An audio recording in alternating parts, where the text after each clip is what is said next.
বন্ধুরা দেখেন আমার লাউ গাছটার অবস্থা একেবারেই খারাপ।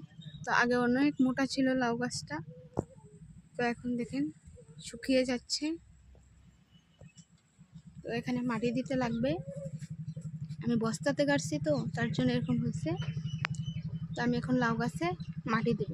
এখন আমি মাটির জন্য যাব। তো বন্ধুরা আমি এটা আর এটা নিয়ে যাচ্ছি মাটি আনার জন্য।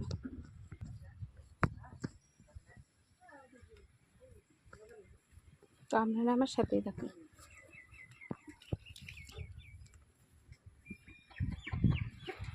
তো বন্ধুরা দেখুন এখানেও আছে আমার লাউ গাছ। তো এটা আমার জাংলা লাউ গাছের। তো ওখানটায় এই যে লাউ গাছের ডোকাগুলো এখানটায় আসবে, জাংলা দিয়ে দিছি। তো এই যে এখানে আছে লাউ গাছ।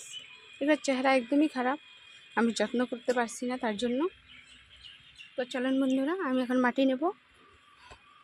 তো আপনারা আমার সাথেই থাকুন। বন্ধুরা আমার মাটি উঠানো হয়ে গেছে। আজকে গরম কম, আজকে একটু, তার জন্য ভাবলাম আজকে মাটিগুলো দিয়ে দিই। কয়েকদিন ধরে যা গরম পড়েছে ঘর থেকে বাইরে হওয়াই যায় না। তো এখন মাটিগুলো দিয়ে দেবো আমি। আরও নিতে লাগবে, বেশি নিলে আবার নিতে পারবো না আমি।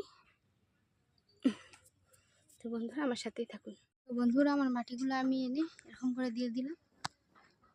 তো আশা করি এখন গাছ ভালো হবে। তো আমার এখন পানি দিতে লাগবে। তো পানি দিয়ে গাছটা ভালো রাখতে লাগবে। তো বন্ধুরা আজকে এই পর্যন্তই। আমার ভিডিও যদি ভালো লাগে লাইক শেয়ার আর কমেন্ট করতে ভুলবেন না, কিন্তু সাথে সাবস্ক্রাইবও করে দিবেন। Bye bye.